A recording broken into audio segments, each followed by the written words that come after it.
that we have for converting MIDI to JSON files and then uploading it to the website and then eventually downloading that uploaded file. So I want to walk through an example of converting the MIDI file that you had sent and doing that process. So over here in this browser we have the index web page for the MIDI conversion application. So what you would do is you'd have this folder, MIDI convert master, and we would you just double click on the index.html file to open it up in a browser. And what you'll see in the browser is an area to drop the MIDI file, an output area, and then this is a link for modifying that JSON file even further so it works well with editing. So let's go ahead and drop a MIDI file in there. This home.mid file is the MIDI file that you had sent for Home on the Range. So I'm going to take that file, I'm going to drag it where it says file drop. You'll see it turn black, you let go, and here you'll see it's been converted to JSON. Now it's not fully formatted correctly, and some of these items are just defaulted items, so there's a little bit more that needs to be done. So as you can see here on this link, it says select all, so you'd select this area here. Command A selects the whole set of texts, and then you hit Command C to copy that onto the clipboard. Then if you tap here, it will bring you to this website called JSON Beautifier. So what you need to do is basically paste that JSON that we just copied into this section. So what you can do is click here on the X to clear it, select this area, and then Command V is the command for pasting. So you can see we pasted our JSON text here. Now what's going to need to be done to format more is selecting on these items. You'd select no quotes on numbers. Keep this at 2. You want to click this checkbox that says inline short arrays, and then you want to make sure that this says 2 levels deep. A weird thing about this is a lot of times when you select this item you have to reselect this checkbox. So what this does is it takes these note arrays or these note sets and puts it all in line. So what you'll see here when you press this arrow, it actually converts it, and if you scroll down you can see it's nicely formatted the way that we're used to. One thing that still needs to be done is obviously like trying to break it out into measures, but this will actually play. So at this point what you want to do is copy this text in this format. So you'd select this box, like it says here, put Control A to select all again, Control C to copy it to the clipboard, and now it's on the clipboard.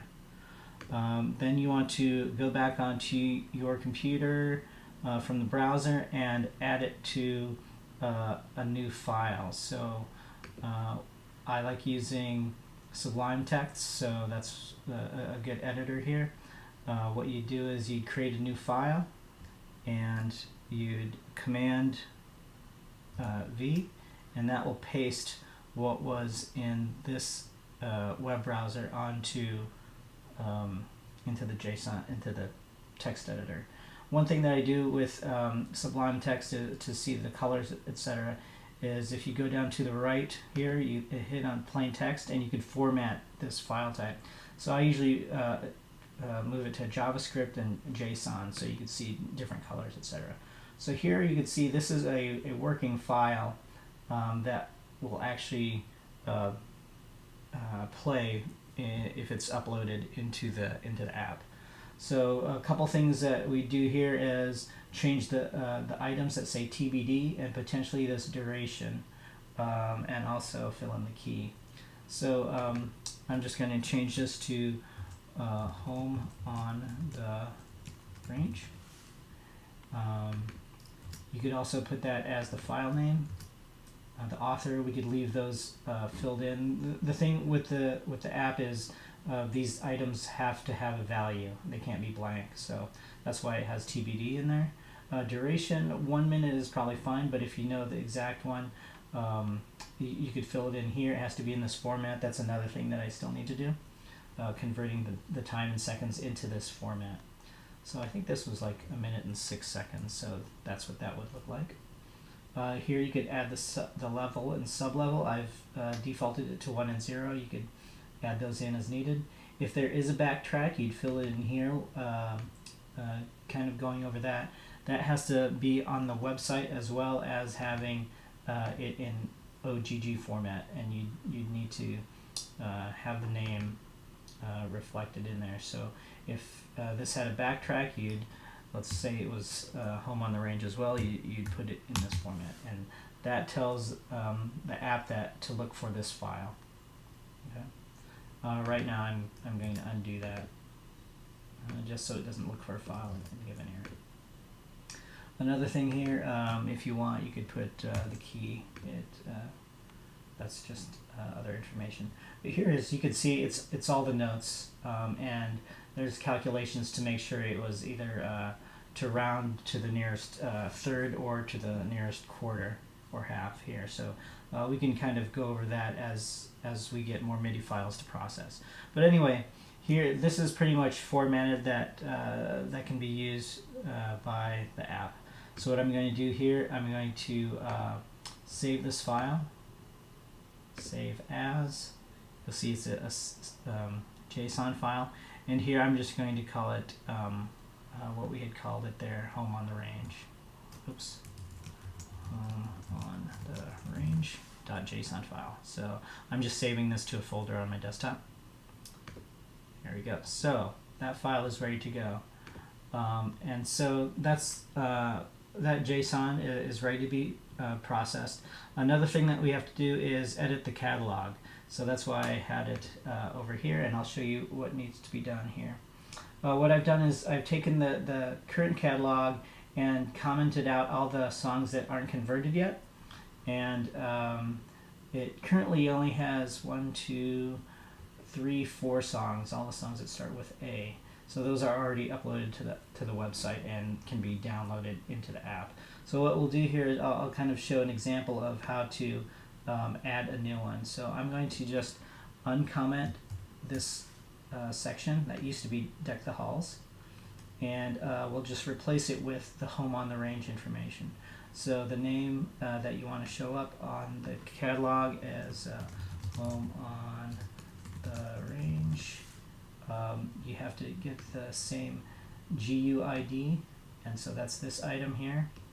And this item is generated in this conversion here. So that's always going to be a unique number, so you could copy that. And I'm going to put that in place of the GUID here, so it matches up. The file name is called Home on the Range. And the author, I don't think that's the author. I'll put Nate. Level you could add in, and sub-level you could add in as well. So I'm just going to make that 0. One thing to make sure is that in this catalog file, I can clean it up and actually delete these, or just keep one. But you want to make sure that there's commas in between each of these items, and that the last item does not have a comma. That's just the way arrays are set up; they're comma separated. So anyway, I'm going to save this file, and I'm going to save this file.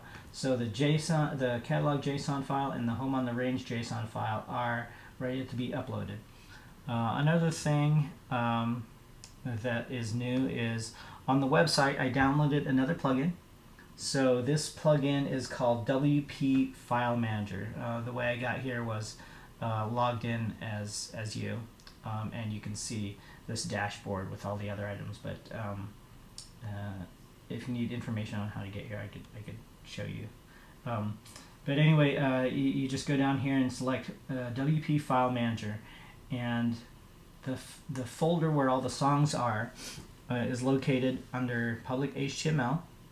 There's a folder called WP content, so WordPress content.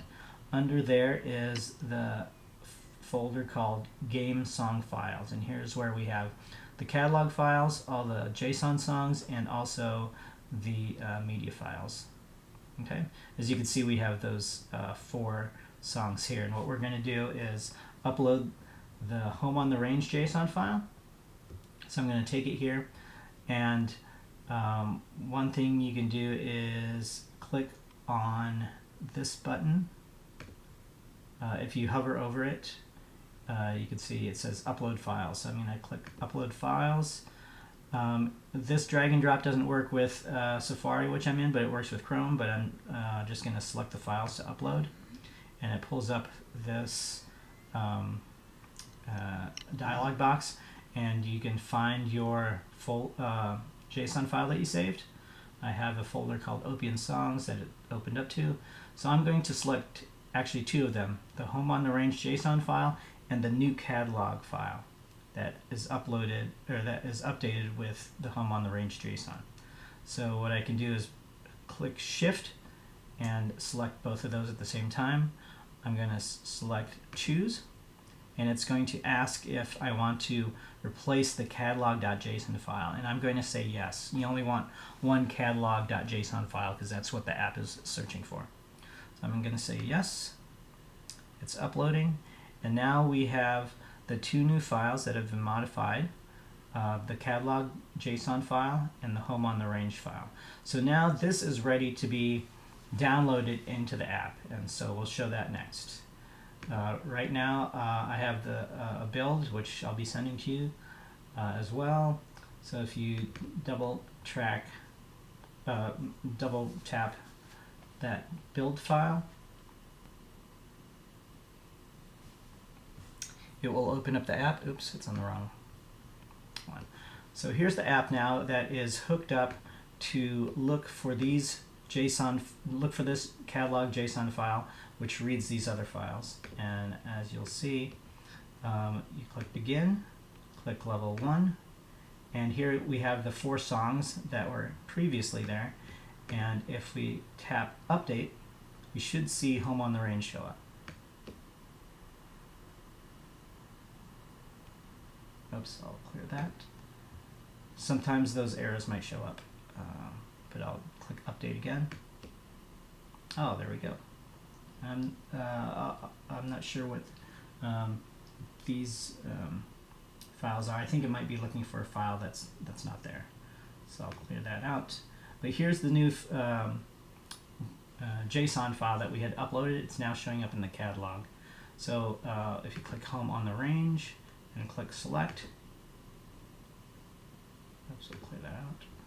You'll see it loaded up, and if you play, we'll see the songs that have been converted to MIDI files, or from the MIDI files.